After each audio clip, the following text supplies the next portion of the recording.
Hello guys, good morning all of you. मैं Vijay Kumar Gupta. Intermediate chemistry का जो चैप्टर आपका चल रहा था कैटालिसिस एंड कैटलिस्ट का सेकंड पार्ट लेके आए हैं। और कल की वीडियो में आपने देखा था what is catalysis and what is catalyst, type of catalysis and type of catalyst. अब उसी में हम आगे बढ़ रहे हैं सेकंड पार्ट वीडियो में लेकर के कि इसके बाद ऑटो कैटलिस्ट की हम बात करते हैं। What is auto catalysis. आइए, नंबर 3 आपका चल रहा था ऑटो कैटालिसिस। ऑटो कैटालिसिस की हिंदी होती है स्व उत्प्रेरण। स्व उत्प्रेरण, स्व उत्प्रेरण। देखिए, ऐसी रासायनिक क्रिया जिसमें अभिकारक से बनने वाला उत्पाद ही उस अपक्रिया के लिए उत्प्रेरक का कार्य करने लगता है, इस अपक्रिया को हम कहते हैं ऑटो कैटालिसिस या स्व उत्प्रेरण। तथा इस प्रक्रिया में उत्प्रेरक का कार्य करने वाला वो जो प्रोडक्ट है उत्प्रेरक के रूप में है, उसको कहते हैं स्व उत्प्रेरक या ऑटो कैटालिस्ट। आइए एग्जाम्पल हम देखते हैं। एग्जाम्पल आपका है KMnO4 प्लस H2SO4। ये रिएक्शन के बाद आपका बनेगा K2SO4 plus MnSO4 plus H2O plus oxygen. आइए इसको हम बैलेंस कर लेते हैं। यहाँ 2 है, यहाँ 2 कर देंगे, यहाँ 2 आपका हो जाएगा और 2 सल्फेट 1 3 सल्फेट, यहाँ 3 कर देंगे, अब यहाँ कर देंगे 3 कर देंगे। अब ऑक्सीजन को बैलेंस कर लीजिए, 2 4 जा 8, 3 5 8। ठीक है ना। अब इसी में हम लगाते हैं ऑक्जेलिक एसिड। ये होगा H2C2O4 प्लस नेसेंट ऑक्सीजन। अब ये नेसेंट ऑक्सीजन रिएक्शन कर लेगा और आपका बनेगा CO2 प्लस H2O। ठीक है, इसको बैलेंस कर लेते हैं, यहाँ मल्टीप्लाई कर देंगे 5। ऐसे में ये ऑक्सीजन आपका इस ऑक्सीजन से कैंसिल हो गया। इसको आप ऐड कर लीजिए। जब ऐड करेंगे ये आपका हो जाएगा 2KMnO4 plus 3H2SO4 plus 5H2C2O4 और बनेगा आपका K2SO4 plus 2MnSO4 plus 5CO2 plus 5H2। ठीक है। देखिए, इस अपक्रिया में, इस टाइप के रिएक्शन में जब हम सल्फ्यूरिक एसिड की उपस्थिति में KMnO4 से अपक्रिया कराते हैं तो आपका बन जाता है K2SO4 और MnSO4। जो नेसेंट ऑक्सीजन है, उस नेसेंट ऑक्सीजन से ऑक्जेलिक एसिड का ऑक्सीडाइजेशन करवाएंगे।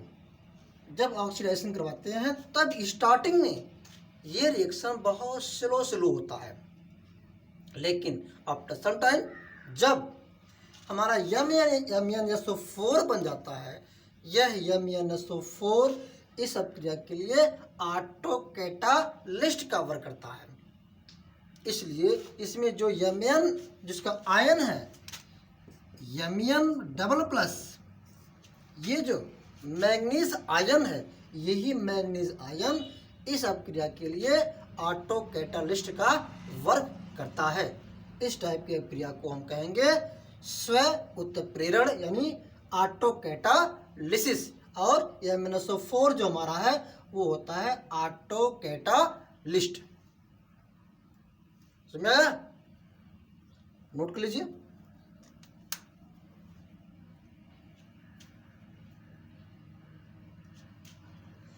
ठीक,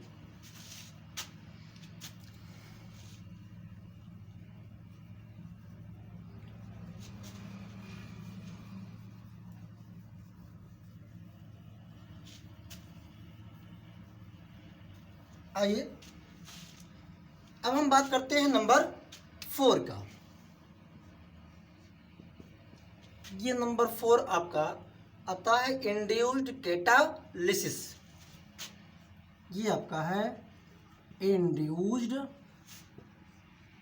कैटालिसिस।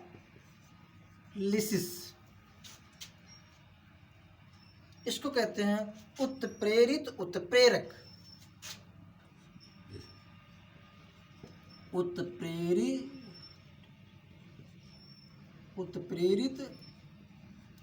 उत्प्रेरक। देखिए, इस प्रकार के उत्प्रेरण में एक रासायनिक अभिक्रिया कंप्लीटली चलती है बट दूसरी रासायनिक अभिक्रिया नहीं होती है। जब दोनों रासायनिक अभिक्रियाओं को एक साथ कर दिया जाता है तब दोनों रासायनिक अभिक्रियाएं कंप्लीट होती हैं। इस अभिक्रिया में एक रासायनिक अभिक्रिया दूसरी रासायनिक अभिक्रिया के लिए उत्प्रेरक का कार्य करने लगती है। इस प्रकार की अभिक्रिया को कहते हैं इंड्यूस्ड कैटालिसिस। एक बार और सुन लीजिए। ऐसी रासायनिक अभिक्रिया जिसमें एक अभिक्रिया दूसरी अभिक्रिया के लिए उत्प्रेरक का कार्य करता है उसे इंड्यूस्ड कैटालिसिस या उत्प्रेरित उत्प्रेरक कहते हैं। जो अभिक्रिया दूसरी अभिक्रिया के लिए उत्प्रेरक का कार्य करता है उसे कहते हैं उत्प्रेरित उत्प्रेरक।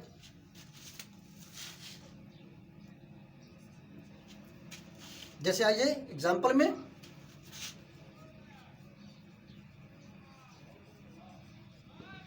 एग्जाम्पल देखिए। सोडियम आर्सेनाइड, ये है Na2SO3। Sodium sulphide, sodium sulphide का वायु द्वारा इजली से ऑक्सीडेशन होता है। ये बनेगा Na2SO4। इसे बैलेंस कर लीजिए, यहाँ 2 कर दीजिए, यहाँ 2 कर दीजिए, ठीक है।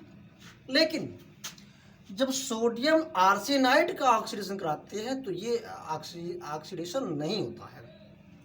देखिए Na3ASO3, इसको कहते हैं सोडियम आर्सेनाइड। ये सोडियम आर्सेनाइड का जब ऑक्सीडेशन कराते हैं तो ये होता है नो रिएक्शन, ठीक है ना। यानी सोडियम सल्फाइड का ऑक्सीडेशन सोडियम सल्फेट में होगा बट सोडियम आर्सेनाइड का ऑक्सीडेशन नहीं होगा। लेकिन जब सोडियम सल्फाइड की प्रेजेंटिंग में सोडियम आर्सेनाइड का ऑक्सीडेशन कराएंगे तो सोडियम आर्सेनेट में चेंज होगा। इस अभिक्रिया में सोडियम सल्फाइड सोडियम आर्सेनाइड के लिए उत्प्रेरित उत्प्रेरक का कार्य करता है। इसलिए ये अभिक्रिया इंड्यूस्ड कैटालिसिस कहलाती है। देखिए Na2SO3 plus Na3ASO3 plus O2, जब ये रिएक्शन करवाएंगे तब आपका बनेगा Na2SO4 प्लस Na3ASO4।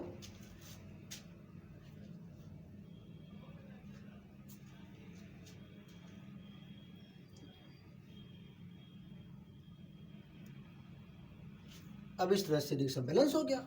ये जब एक साथ होगा,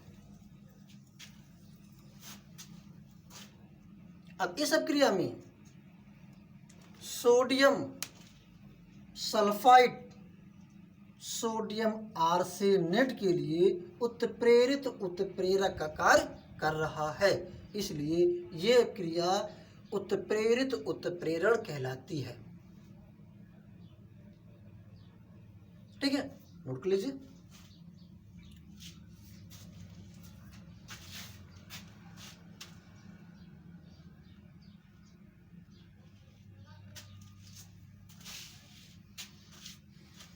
नोट हो गया, ठीक।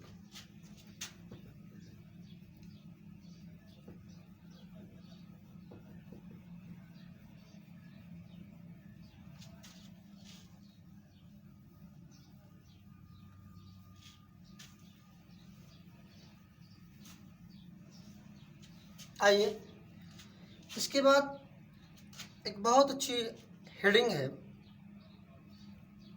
उसको कहते हैं उत्प्रेरक की विशेषताएं। यानी हेडिंग है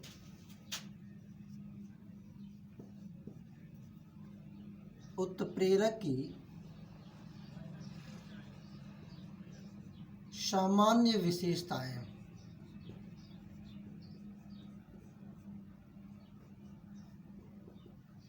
उत्प्रेरक की सामान्य विशेषताएं, देखिए नंबर 1 है उत्प्रेरक किसी भी रासायनिक अभिक्रिया को प्रारंभ नहीं करता। ठीक है, जो उत्प्रेरक होते हैं वो किसी भी रासायनिक अभिक्रिया को प्रारंभ नहीं करते हैं। नंबर 2 पॉइंट देख लीजिए, उत्प्रेरक की अति सूक्ष्म मात्रा ही किसी रासायनिक अभिक्रिया को उत्प्रेरित करने के लिए पर्याप्त होती है। उत्प्रेरक की अति सूक्ष्म मात्रा ही किसी रासायनिक अभिक्रिया की गति को उत्प्रेरित करने के लिए पर्याप्त होती है। ठीक है, नंबर 3 देखिए। नंबर 3 जो विशेषताएं हैं, उत्प्रेरक की क्रिया, जो क्रियाएं होती हैं वो विशिष्ट होती है। उत्प्रेरक की क्रियाएं विशिष्ट होती है, अर्थात एक उत्प्रेरक किसी विशेष प्रकार की रासायनिक अभिक्रिया को ही उत्प्रेरित करता है। एक पदार्थ हर प्रकार के अभिक्रिया को उत्प्रेरित नहीं करता है, यानी विशेष प्रकार के जो उत्प्रेरक होते हैं वो विशेष प्रकार के रासायनिक अभिक्रिया के लिए ही उपयुक्त होते हैं। ठीक है, नंबर 4 आइए।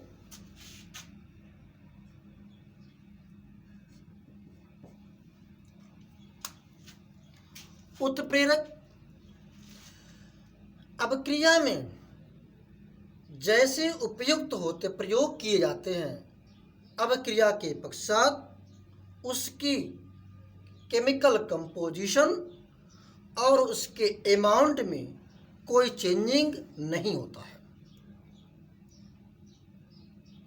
जो उत्प्रेरक होते हैं वह उत्प्रेरक किसी भी रासायनिक अभिक्रिया में प्रयोग के समय उनकी केमिकल कंपोजिशन या उनकी क्वांटिटी में किसी प्रकार की कोई चेंजिंग नहीं होता है। जैसे एग्जाम्पल की बात करते हैं, यह आपका है KClO3, इसको कहते हैं पोटेशियम क्लोरेट।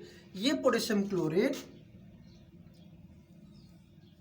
जब ये थर्मल डिसोसिएशन होता है, तापीय अपघटन होता है, तब ये बनता है KCl+3O2।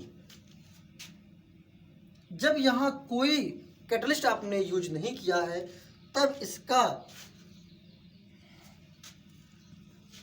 थर्मल डिसोसिएशन बहुत स्लोली होगा, धीरे धीरे होगा। लेकिन जब इस अभिक्रिया के लिए आपने यूज किया मैग्नीज डाइऑक्साइड, तो इस अभिक्रिया की जो रेट होती है वो इंक्रीज हो जाती है, बढ़ जाती है। लेकिन यह मैग्नीज डाइऑक्साइड अपक्रिया के अंत में इनमें कोई चेंजिंग नहीं होता, ना ही उसके केमिकल कंपोजिशन में कोई चेंजिंग होती है, ना ही उनके क्वांटिटी में, यानी जितना आपने यूज किया था, जिस प्रकार से यूज किया था, अपक्रिया के लास्ट में उतनी ही मात्रा उसी रूप में ही अर्थात ज्यों का त्यों अपक्रिया के बाद में बने रहते हैं। ठीक है, नेक्स्ट आइए, अगला पॉइंट है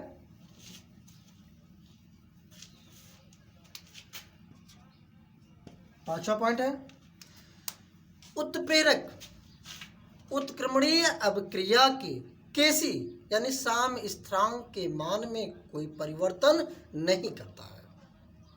क्यों? क्योंकि उत्क्रमणीय क्रिया समान रूप से अग्र दिशा में भी चलती है और पश्चिम दिशा में भी चलती है। तो उत्प्रेरक दोनों अपक्रियाओं को अर्थात अग्र अपक्रिया और पक्ष अपक्रिया दोनों अपक्रियाओं को समान रूप से इनिशिएट करती है, बढ़ाती है, चेंज करती है। इसलिए साम स्थिरांक के मान में किसी प्रकार का कोई परिवर्तन नहीं होता है। ठीक है, अगला पॉइंट देख लीजिए,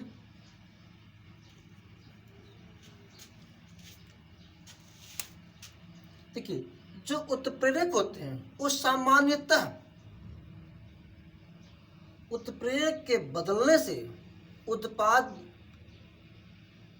चेंज हो जाते हैं। जैसे उत्प्रेरक आपने चेंज किया तो बनने वाला उत्पाद भी सामान्यतः बदल जाते हैं। ठीक है, ये रही उत्प्रेरक की सामान्य विशेषताएं। ये कई बार एग्जाम में पूछा गया है कि उत्प्रेरक की सामान्य विशेषताएं 4 पॉइंट, 5 पॉइंट, 3 पॉइंट एग्जाम में अक्सर पूछे जाते हैं। आपको साल में कई बार मिला है। तो ये आपका रहा कैटालिसिस एंड कैटालिस्ट। अब इस चैप्टर के कुछ स्पेशल नोट्स आते हैं जो आपके एग्जाम में पूछे जाते हैं, उसको देख लीजिए।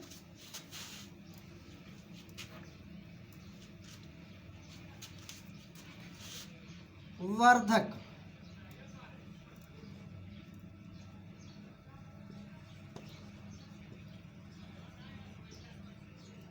वर्धक प्रमोटर। देखिए प्रमोटर क्या है। प्रमोटर एक ऐसे रासायनिक पदार्थ होते हैं जो डायरेक्टली केमिकल रिएक्शन को चेंज नहीं करते हैं, कोई प्रभाव नहीं डालते हैं, लेकिन जो कैटालिस्ट होता है, जो उत्प्रेरक होता है, उसकी सक्रियता को बढ़ा देते हैं। ऐसे पदार्थ को कहते हैं वर्धक या प्रमोटर। एक बार और देख लीजिए, ऐसे पदार्थ जो डायरेक्टली रिएक्शन को प्रभावित नहीं करते हैं, लेकिन रिएक्शन में यूज किए जाने वाले कैटालिस्ट की एक्टिविटी को इंक्रीज कर देते हैं, जिससे केमिकल रिएक्शन का जो रेट है वो इंक्रीज हो जाता है। जैसे एग्जांपल देख लीजिए, N2 + 3H2, ये बनेगा 2NH3 अमोनिया। यहाँ है Fe, यहाँ है MO मॉलिब्डेनम। ये बहुत ही फेमस एग्जांपल है। आपने फर्स्ट ईयर में पढ़ा होगा कि हेबर प्रोसेस से अमोनिया के फॉर्मेशन हम करते हैं, जो इंडस्ट्रियल प्रोसेस है। इसमें हमारा जो Fe है, यह आयरन है। यह आयरन इस अपक्रिया में कैटालिस्ट का काम करता है, लेकिन जो MO है, मॉलिब्डेनम है, इसकी थोड़ी सी मात्रा यूज किया जाता है, जो डायरेक्टली तो इस रिएक्शन को कोई चेंजिंग नहीं करता है, लेकिन इनडायरेक्टली रूप से, जैसे MO मॉलिब्डेनम इस Fe की एक्टिविटी को इनक्रीज करेगा। जब Fe की एक्टिविटी को इंक्रीज करता है तो Fe इस रिएक्शन के रेट को इंक्रीज कर देता है, जिससे हेबर प्रोसेस से अमोनिया का फॉर्मेशन इजी से आसानी से कम समय में ज़्यादा से ज़्यादा अमोनिया का फॉर्मेशन कर लेंगे। तो इस अपक्रिया में जो हमारा MO है, मॉलिब्डेनम है, यह मॉलिब्डेनम वर्धक का काम करता है, प्रमोटर का काम करता है। ठीक है, नेक्स्ट आइए, नोट्स लिख लीजिए।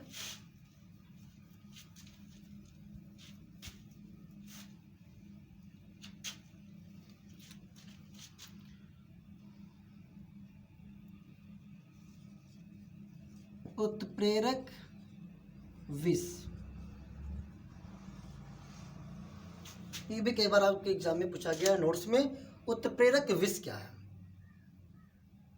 देखिए, नाम ही क्लियर है, उत्प्रेरक विष यानी ऐसा रासायनिक पदार्थ, ऐसा केमिकल सब्सटेंस जो उत्प्रेरक की सक्रियता को कम कर देते हैं या नष्ट कर देते हैं, उस पदार्थ को कहते हैं उत्प्रेरक विष।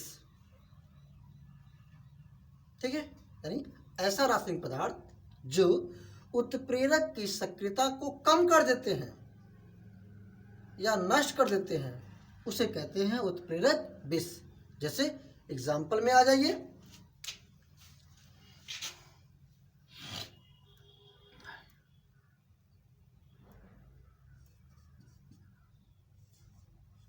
ये क्लोरोफॉर्म।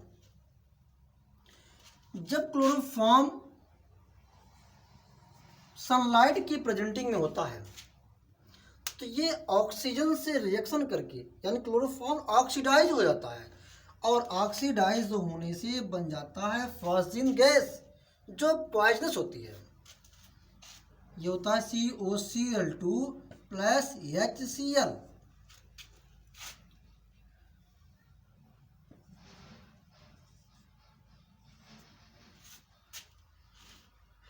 ठीक है, इस क्रिया में जो हमारा ऑक्सीजन है ये ऑक्सीडाइज कर दिया क्लोरोफॉर्म को, और बना क्या? फॉस्फिन गैस, या इसको कहते हैं कार्बोनिल क्लोराइड, जो विषैली गैस होती है, जहरीली होती है।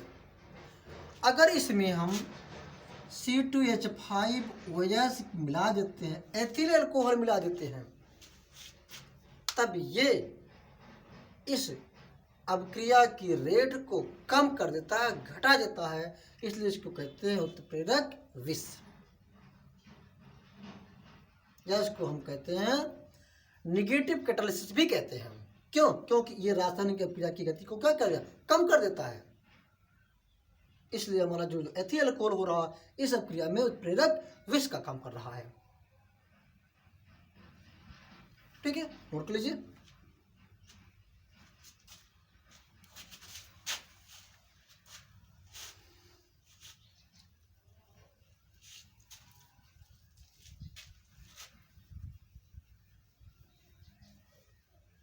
आइए, एक और हेडिंग है, बहुत अच्छी हेडिंग है, बहुत इंपॉर्टेंट हेडिंग है, वो होता है सक्रियण ऊर्जा, एक्टिवेशन एनर्जी। एक्टिवेशन एनर्जी, इसको कहते हैं सक्रियण ऊर्जा।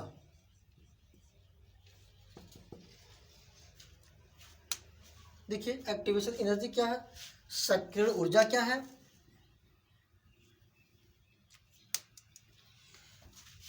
किसी अभिकारक की औसत ऊर्जा से अधिक वह न्यूनतम ऊर्जा जो टकराने के पश्चात अपक्रिया में भाग लेने के लिए आवश्यक होती है, उस ऊर्जा की मात्रा को कहते हैं एक्टिवेशन एनर्जी या सक्रियण ऊर्जा।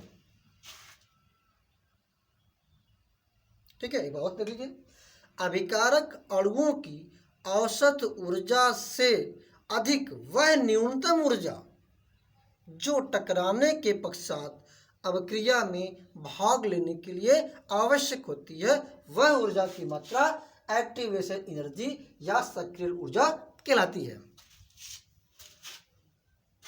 ठीक है, यह सक्रिय ऊर्जा जो उत्प्रेरक होता है, उस उत्प्रेरक की सक्रियता को, उत्प्रेरक अपक्रिया जो ये होते हैं, सक्रिय ऊर्जा जो उत्प्रेरक होता है वह उत्प्रेरक सक्रिय ऊर्जा के मान को कम कर देता है, जिससे अपक्रिया का रेट बढ़ जाता है। ठीक है,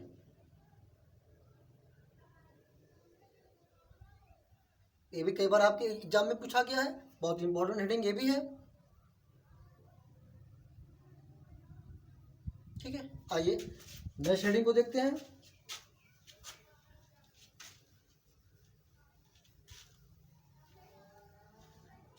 नेक्स्ट हेडिंग आपका है एक्टिव सेंटर। ये बहुत इंपॉर्टेंट हेडिंग नहीं है, लेकिन देख लीजिए, एक्टिव सेंटर।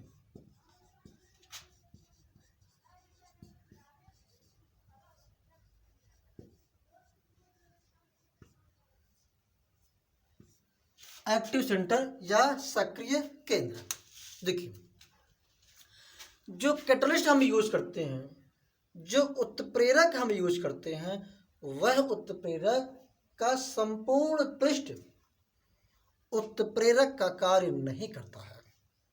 यानी उत्प्रेरक के रूप में जिस केमिकल सब्सटेंस का हम यूज करते हैं, उसका संपूर्ण पृष्ठ उत्प्रेरक का कार्य नहीं करता है, बल्कि उसमें कुछ ऐसे विशेष एरिया होते हैं, विशेष प्लेस होते हैं, विशेष स्थान होते हैं, जो रासायनिक सक्रियता की दर को बढ़ा देते हैं।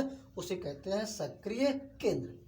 ये मुख्यतः उस पदार्थ के जो दरारें होती हैं वहाँ होता है, उनके कॉर्नर पे होते हैं, उनके पीक पे होते हैं, यानी साइड में जो चोटियाँ होती हैं उस पे होते हैं, या जो दरार होते हैं ऐसे स्थानों पे होते हैं जो बहुत ही एक्टिव होते हैं, सक्रिय होते हैं। तो उसी प्लेस को हम कहते हैं एक्टिव सेंटर या सक्रिय केंद्र।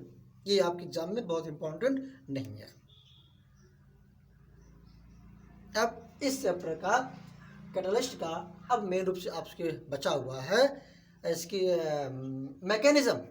अब मैकेनिज्म को हम आपको नेक्स्ट वीडियो में फिर मिलेंगे। तब तक के लिए जय हिंद।